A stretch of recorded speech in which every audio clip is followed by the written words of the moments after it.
Welcome back to The Price of Business. I'm your host, Kevin Price, talking to you about you and your business.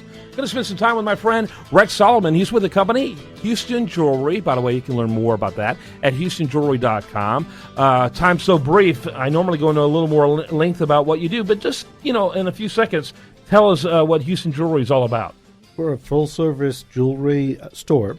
We do everything from custom manufacturing to engagement rings, watch repair, and we're one of the primary buyers of scrap gold and bullion and diamonds in the city. Yep, and with your great experience, going into your office is almost like going into a public policy museum with all the images there of people that and you keep a very close eye of what's happening on the geopolitical and geoeconomic front. Talk about what stories are most compelling to you. I know that's hard, especially with only 5 minutes, but kind of hit some of the highlights, if you will. Well, the biggest highlight for us is, of course, oil. Right. I mean, that is, no matter what the public policy makers are saying over the last few months, or about the past few months, oil remains a critical part of the Houston economy.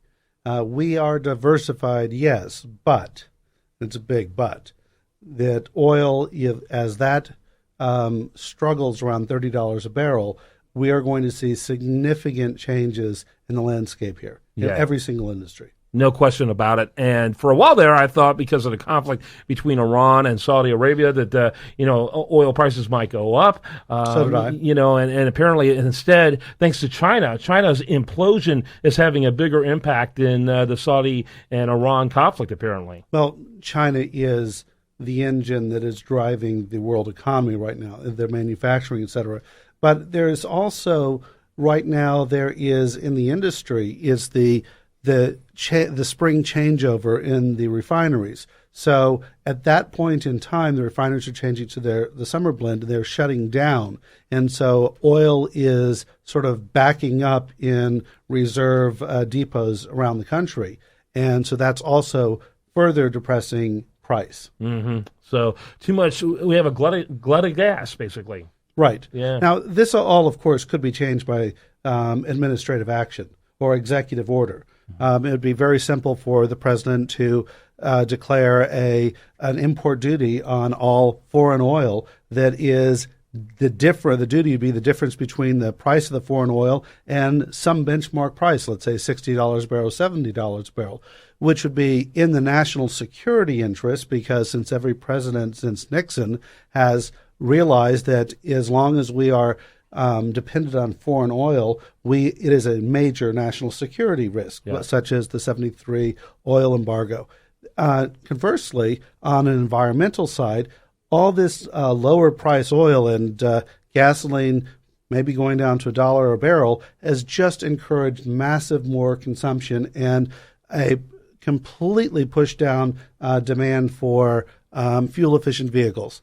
And so in the State of the Union last night, the president saying, hey, gas prices are down, and we've transformed the energy industry. Well, really? We've really destroyed it because renewables, there's no incentive to do renewables now at all. So if you are an environmentalist, you do not want cheap oil. Yeah. You want expensive oil because then people will go and buy renewables. Yeah. Or invest in it, but that's not going to happen now. Running out of time in this segment, houstonjewelry.com, phenomenal store. In fact, it's like going to a museum, not of the public policy type, but almost like the jewelry of monarchs you can see there. Well, we do have life-size replicas of the British Crown jewels. Yeah. The only exhibit like that in the United States. People but need to see remember, it. Valentine's Day is coming up. Yeah, Don't let it catch up on you. Don't forget about that. I do want to mention we have another interview that's going to be on the radio. You can listen to it at our archives. That's going to elaborate a little more on the oil discussion. Make sure you check that. I'm Kevin Price. You're listening to The Price of Business.